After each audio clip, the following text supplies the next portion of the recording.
tema de criptomoedas, ele começou a ser discutido no Banco Central há algum tempo atrás, mas a tecnologia de blockchain, ela entrou no departamento de informática com força no ano passado, e no meio do ano passado foi criado um laboratório de inovação para estudar essa tecnologia, e houve um concurso interno, e nosso chefe juntou uma equipe e disse, agora vocês vão estudar a tecnologia, e é ritmo de startup. Então, a gente tinha que sair com alguma coisa, pouco tempo depois, da tecnologia.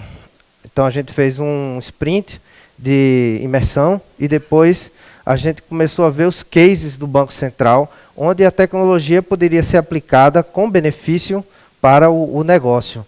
Então, o primeiro case que a gente olhou, claro, todo mundo pensa logo Bitcoin, então, desmaterialização do nosso numerário. Papel moeda é caro, custa literalmente bilhões de reais para produzir anualmente, distribuir seguro, segurança, transportadora, logística, etc.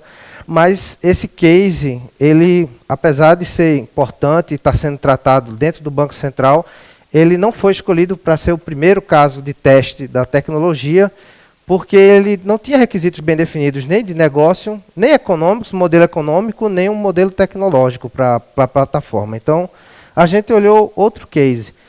Pagamentos internacionais. O Banco Central tem dois sistemas, que é o SML e o CCR, são pagamentos internacionais, sistema de moedas locais, e o convênio de crédito recíproco com os países da América Latina. E esses dois sistemas também eram bons candidatos.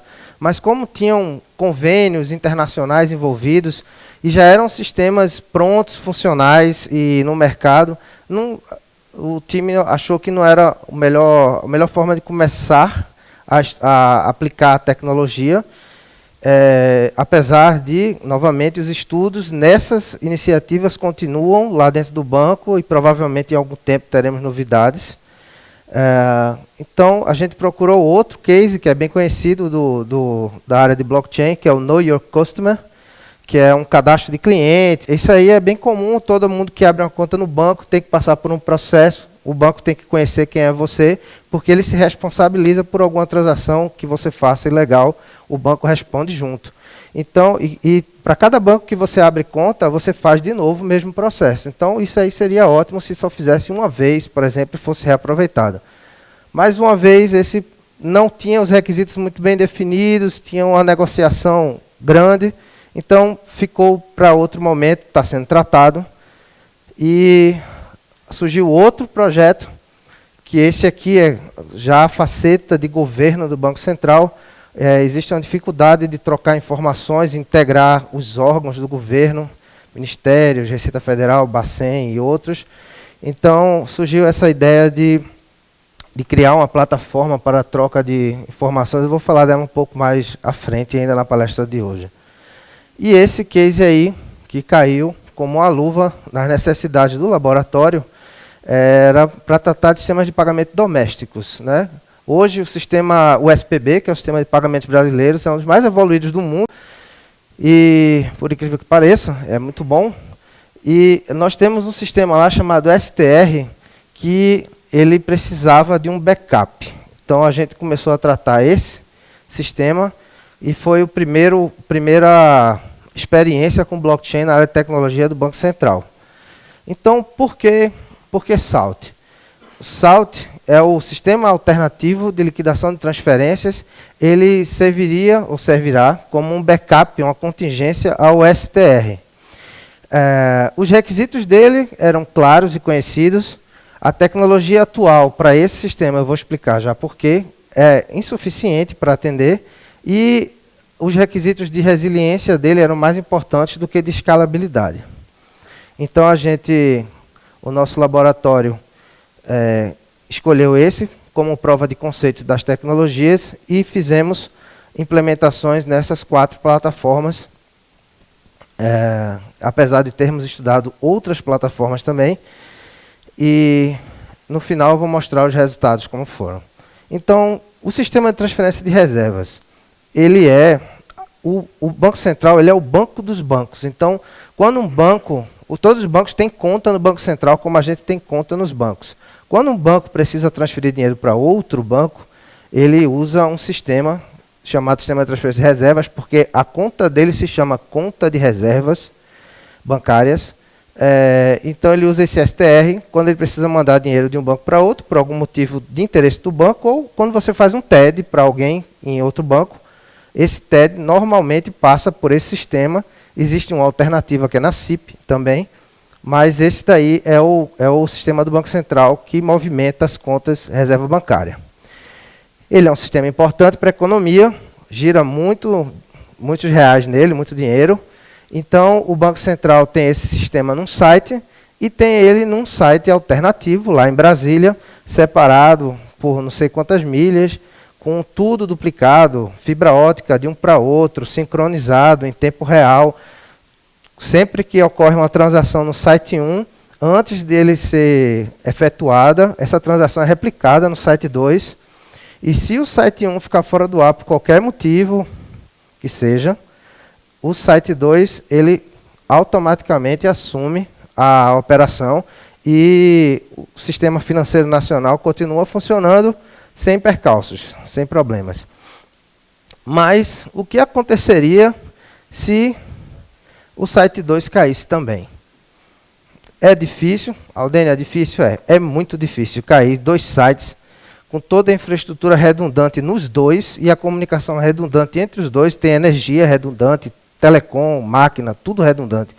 O BIS já orientou todos em reuniões, em grupos, em normas, que todo país que tem um sistema de um RTGS, que é o Real Time Gross Settlement System, que é um sistema desse que faz transferência em tempo real entre bancos, que ele tenha um backup, nem que seja em papel, para telefone em papel, para que não pare o sistema no caso de hecatombe completo como esse aí.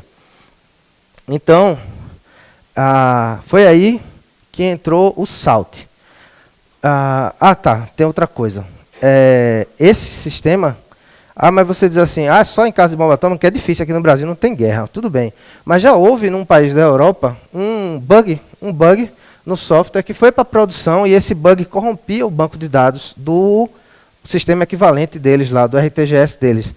Então, eles podiam ter quantas réplicas eles quisessem do RTGS espalhado pelo país inteiro, com milhares de quilômetros de distância entre com abrigos nucleares, bom, não importa. O bug do software estragava o banco de dados de qualquer réplica que tivesse, porque era o mesmo software que está rodando em todas. Então, uma solução seria criar um outro software com outra base de código que rode separado e que não tenha nem esse risco de, caso de um erro de colocar em produção um bug, alguma coisa, de o sistema ficar sem funcionar direito. Então, o SALT seria esse sistema alternativo que funcionaria distribuído numa rede de blockchain entre as 10 presenças do Banco Central no Brasil. E caso o Banco Central fique fora do ar completamente, haveria um comitê de crise e uma das regionais, no caso aí Rio de Janeiro, assumiria o papel de principal e o sistema financeiro continuaria operando, mesmo naquele caso extremo de 2 data centers ficarem completamente fora do ar. Então, e além disso aí, o laboratório ainda se perguntou, e se todos as 10 presenças do Banco Central ficassem fora do ar?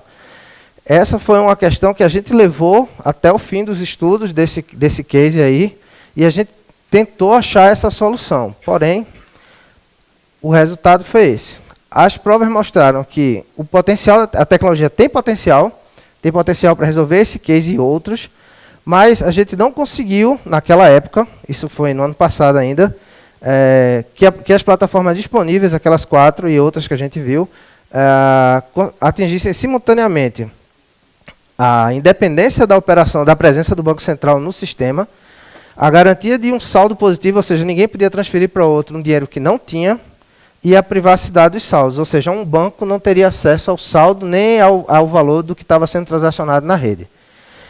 Porém, recentemente, a Autoridade Monetária de Singapura teve um projeto que ela começou depois da gente, a segunda fase, e terminou recentemente, e eles conseguiram, pelo menos no artigo deles, eles apresentam a solução com a plataforma Quorum, onde eles conseguiram essas três características na mesma plataforma. Estamos em contato com eles e estamos trocando ideias com eles.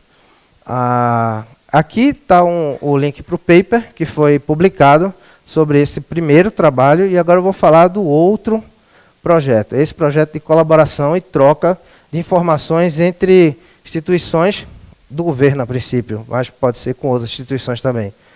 Então, como é que hoje é tratado isso aí? Sempre que se pensa em, vamos trocar informações entre as instituições, ou todas as instituições abrem as portas para todas as instituições, ponto a ponto, que não aconteceu até hoje, porque é muito complicado, questões de segurança, porque não estou falando aqui de dados abertos. Dados abertos a gente tem.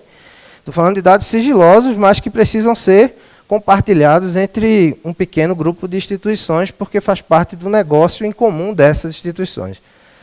A outra solução que se costuma fazer, ou tentar fazer pelo menos, sem muito sucesso na tecnologia atual, coloca todos os dados num lugar só e todo mundo lê ou usa aqueles dados. Isso aí está explicado, esses 4 problemas aí no mínimo, ponto único de falha. Se você coloca os metadados das informações, você vai ter gap de atualização e você vai ter um alto custo de movimentação de dados, porque todos os órgãos que trabalham, assim pelo menos os órgãos do governo federal, trabalham com um volume grande de dados. Então, qual seria a ideia desse outro trabalho que está sendo feito lá no Banco Central, está em fase de desenvolvimento, indo para a homologação? Seria uma plataforma integradora de instituições, onde você criaria uma rede colaborativa e você teria uma racionalização de esforço, porque o software no blockchain, ele é feito em comum ou compartilhado, não precisa cada um fazer o seu software centralizado, é um software só que roda nos nós, smart contracts, né? Teria uma resiliência inerente, pelo mesmo motivo que o Bitcoin é unstoppable, é imparável, e que aquela outra aplicação do começo, Salt, também, ela traz uma resiliência para o sistema, porque você pode derrubar um nó e a rede continua funcionando, operando normalmente.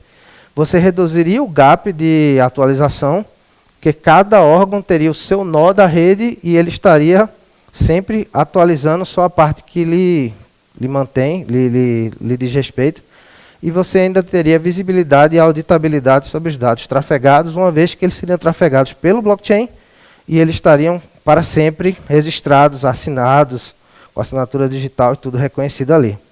Então, é mais ou menos essa a arquitetura. Cada órgão tem a sua base de dados, teria um broker que comunicaria essa base de dados com um agente, esse agente seria uma aplicação, um smart contract ou um distributed application, e esse agente se comunicaria com os outros através de uma rede de blockchain. Então, essa rede de blockchain, a princípio, o que é que teria? Ela teria os catálogos dos dados que esse órgão, que essa instituição tem para disponibilizar para as outras, teria modelos de requisição ou de processos que podiam ser automatizados em cima dessa plataforma, tipo, eu quero receber essa informação de A, de B e de C, eu quero receber essa informação, fazer tal processamento e mandar para outro órgão. Então, isso pode estar automatizado com smart contracts e distributed applications em cima da plataforma. E você teria as requisições que as instituições fazem às outras, junto com as respostas, todas registradas no blockchain imutável. Tá? Então, com auditabilidade, o que uma instituição responde para outra em um determinado momento, fica lá. No futuro, se aquele banco de dados alterar, se for um caso de coisas legais, etc., a instituição nunca pode dizer que não respondeu porque está lá assinado pela chave privada da instituição ou do servidor lá no LED, é imutável. Então, está registrado o que aconteceu. E como considerações finais desses 2 cases e dos outros, a tecnologia DLT, Distributed Ledger Technologies, ainda está em maturação. Foi a conclusão que o Banco Central, que o DINF, né, o Departamento de Informática, chegou, apresenta diversas potencialidades. O Banco Central continua estudando, o laboratório está funcionando, e nós vemos a colaboração como um ponto-chave para acelerar o aprendizado. Então, a Autoridade Monetária de Singapura, Banco Central do Canadá, Banco Central da Inglaterra, tem diversos bancos centrais e instituições do mercado privado, universidades, etc. A gente está sempre procurando criar um ambiente e trocar trocar conhecimento para evoluir a tecnologia e as nossas competências na tecnologia. Então, era isso que eu vim apresentar. Obrigado.